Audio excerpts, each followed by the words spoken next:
So, lads, I mean this when I say this. I want all the Stephanie White apologists to come out.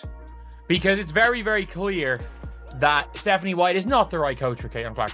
I don't mean this when I say this. I don't think Stephanie White's a bad coach. In fact, I think Stephanie White's a really good coach. The fact that she was able to pull off a Commissioner's Cup win with the roster that they had, she is a great coach. We are not going to slander Stephanie White's ability to coach right here, but we are going to question Stephanie White's ability to specifically coach Caitlin Clark. What if the best shooter in women's basketball was told not to shoot, even while on fire? That's exactly what Caitlin Clark just revealed, and it's jaw-dropping.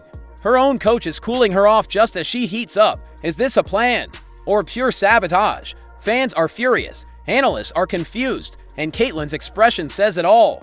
What's happening in Indiana makes zero basketball sense. Buckle up, this isn't just bad coaching, it might be something much big. This is the scenario everyone feared.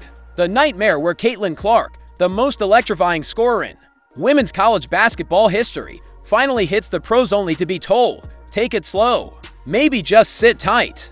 The Fever drafted a Ferrari and parked it behind a minivan with flat tires. This isn't what anyone signed up for. We didn't tune in to watch Caitlin Clark play game manager. We came for logo threes, cross-court, fireballs, and chaos with a smile. Instead, we're getting handoffs and the occasional guilt trip jumper. Well, the cat is out the bag, man. Now, I told y'all, I was one of the first people to let it be known. Head coach Stephanie White is so against Caitlin Clark. It's clear as day, and it's very much clear as day that this front office dropped the ball in hiring her to be Caitlin Clark coach. I'm telling you right now, Stephanie White do not want Caitlin Clark to shoot the ball. It's clear as day. She want to run this motion offense, and quite frankly, Caitlin either need to get the hell out of Indy or the front office need to make it their business to hire a new coach, man. And here's the real irony, Caitlin's not underperforming. She's doing what she can with a system that's duct taped together with outdated schemes and risk-averse instincts. The playbook feels less like a game plan and more like a Sudoku puzzle no one bothered to finish somehow. This team has taken the NCAA's all-time queen of assists and scoring and turned her into a role player. She's become a side dish while the main course stands in the corner, waiting to reset the offense. Let's take a listen to this. This is, by the way, during the New York Liberty game. This is during the New York Liberty game. During the Liberty game. Let's take a listen. Or, well, sorry, not during, about the Liberty game. This is the game where Caitlin Clark hit five threes in the first half. This is the game where Caitlin was on like an all-time heater, and then randomly, she just stopped shooting. Like, that is the thing. That is the thing that happened. She randomly just stopped shooting while she was on an all-time heater. She was on an all-time heater, and she just randomly stopped shooting. But this isn't just about a player. When the Fever drafted Caitlin Clark, they drafted a movement. Packed arenas, sold-out merch, a digital storm that never sleeps. The only person who seems hesitant to get on board is her own coach, and that's a plot twist no one saw coming. You can feel the tension in the air. Caitlin is the lightning rod, but the staff's walking around with umbrellas.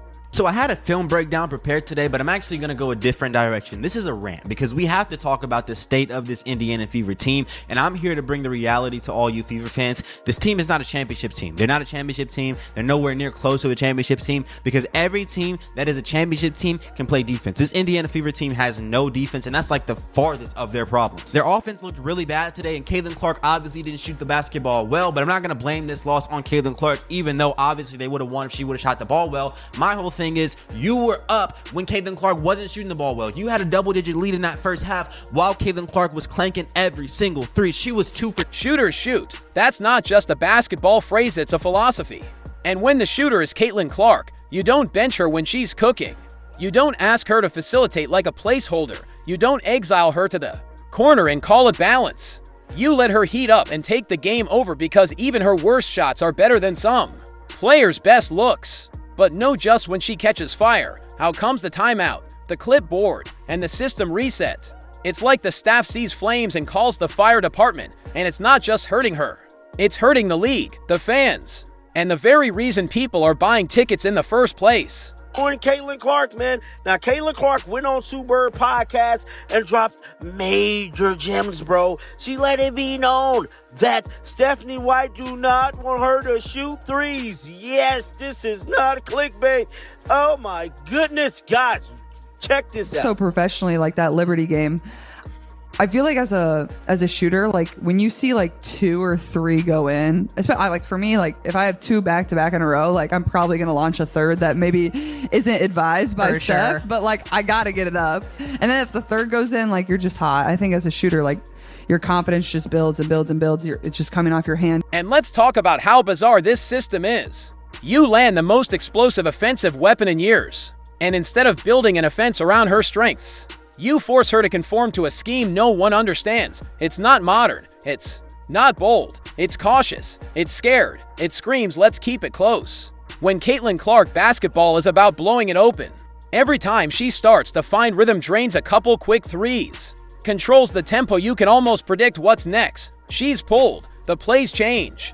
The momentum dies. You gave her the green light, but now you're red flagging her every time she drives. Make a decision. Y'all want to keep making all this damn money off me, or do y'all can make money off her being a coach? Pick one. Pick one. What are we doing here? This was trash. We got popped. We got smoked by the Valkyries. Smoked. We down 20 at home. We down a dub at home. This front office is a joke. I don't know how they even let Timmy Fag-Benlay walk away. We didn't protect her. Bro, this front office is a joke. This coach is even more of a joke.